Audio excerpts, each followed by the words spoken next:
aku nyusuin bapak setiap malam. Gokil! Cerita gue paling gokil. Oke, ini yang kalian tunggu-tunggu, sabar pemirsa. Perkenalkan kak, nama aku Wati. Jadi gini, kan ibu gue itu dulu janda. Dan sekitar tahun 2011, ibu itu nikah lagi. Jadi aku punya bapak tiri. Di tahun 2013, adik aku lahir. Berhubung waktu itu aku udah dewasa, udah umur 17 tahun, jadi akulah yang ngerawat si adik aku ini. Ibu dan bapak aku itu kerjanya di kebun orang. Jadi keluarga aku itu sederhana kak, bahkan bisa dibilang belum cukup berada dibanding yang lainnya. Dan ada di mana waktu itu aku harus daftar SD sekitar 2020 atau 2021. Dan untuk biaya segala macam itu orang tua aku udah nyari kesana kemari tapi juga nggak ada. Jadi bapak ibu aku terpaksa untuk ngejual sebagian tanah yang dimana itu tuh adalah kamar aku kak. Jadi aku harus tidur berempat sama bapak, ibu, dan adik aku. 1-2 bulan itu aku masih risih lah gitu, karena kan aku udah dewasa. Rasanya gimana gitu kalau misalnya disuruh tidur bareng sama orang tua. Karena rumah kita itu hanya tinggal ruangan TV dan dapur.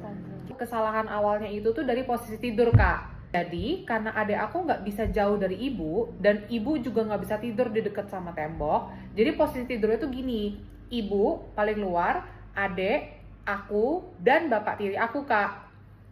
Itu udah salah banget menurut aku. Tapi gimana lagi kak, kalau nggak tidur di situ, aku mau tidur di mana lagi? Dan ada di suatu malam, tiba-tiba aku udah tidur. Terus bapak tiri aku meluk aku dari belakang. Aku masih mikir positif kak, mungkin bapak nggak sadar. Atau mungkin dia mikir kalau dia itu tidurnya nggak sama aku gitu kak. Tapi di malam-malam selanjutnya, bapak aku tuh meluk aku lagi. Dan tangannya itu mulai ke bagian atas, ke bagian dada aku kak. Yang dimana itu geli banget, nggak bisa ditahan. Aku terdiam kaku kak, nggak bisa berkata apa-apa. Tapi di malam selanjutnya, bapak aku makin mengada-ngada kak. Satu tangan bapak aku ke bagian dada dan satu tangan bapak aku ke bagian bawah kak. Di situ aku langsung bangun dan langsung menatap bapak. Dan bapak ngomong lah, suruh aku diam, takut ibu kebangun. Jadi aku diem kak sambil nangis tanpa suara. Karena itu terjadi setiap malam. Jadi bodohnya aku nikmatin aja kak. Sampai dimana rutinitas kayak gitu. Dan setiap malam aku satu selimut bareng sama bapak. Jadi aku menghadap ke bapak dan aku disuruh nyusuin gitu kak. Goblok banget, Sampai berbulan-bulan aku nyusuin bapak setiap malam. Ya nyaman-nyaman aja sih kak. Sampai terjadi bapak aku tuh tiba-tiba masukin itunya ke anu aku kak. Dan herannya aku malah keenakan kak. Dan ketagihan gitu. Karena itu bener-bener enak banget kak. Belum pernah aku ngerasain yang kayak gitu dan bener-bener enak aja gitu kak. Dan karena udah kebiasaan kayak gitu, jadi kalau siang pun ibu nggak di rumah, kita ngelakuin hal-hal kayak gitu. Bahkan hampir setiap hari, dan bapak selalu keluar di dalam, kak. Dan akhirnya terjadi, aku hamil 1-3 bulan, kak. Dan nggak ada yang tahu kalau aku hamil anak bapak. Astagfirullahaladzim. Tapi di bulan kelima, itu perut aku udah besar, dan ibu aku sadar, akhirnya ibu lapor ke Pak RT. Jadinya aku ditanya-tanya kak, siapa yang menghamili aku, kejadiannya kayak gimana, karena kan aku waktu itu belum nikah ya kak. Akhirnya aku jujur lah, akhirnya aku sama bapak diusir warga dari kampung aku yang sebelumnya.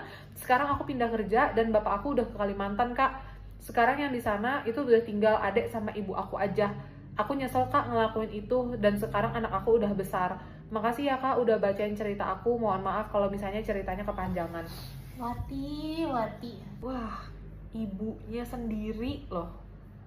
Itu bapak lu, dia yang melahirkan adik lu, terus habis itu lu Bapaknya anjing. Dua-duanya ada anak dari bapak dia, anjing gila tuh. Awal kan memang terjadi, itu namanya korban ya, kayak kamu dilecehkan oleh ayahmu gitu kan. Tapi kenapa pada akhirnya kamu mau? Paham kalau misalnya kamu sempat menjadi korban, paham kalau misalnya kayak ya mungkin ada sesuatu yang terganggu juga dari kamu.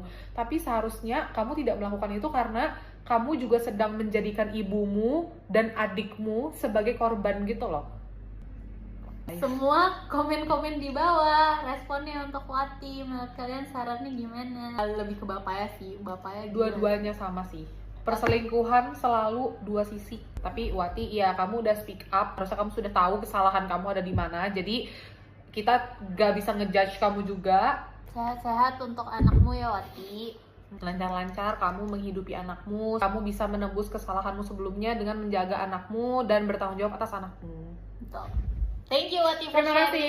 kasih.